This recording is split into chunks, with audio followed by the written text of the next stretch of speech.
Welcome to GEPL Pro Market Apps. In today's session, we'll learn how to pledge your shares.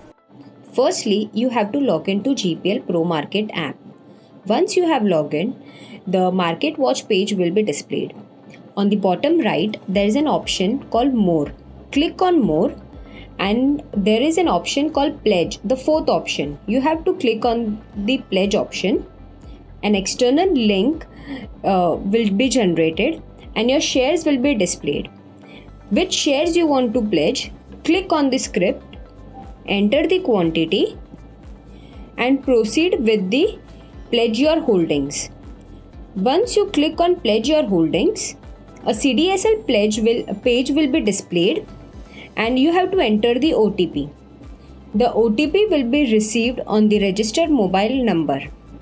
Once entered the OTP, your shares will be pledged and you will get the margin on next trading day. Thank you.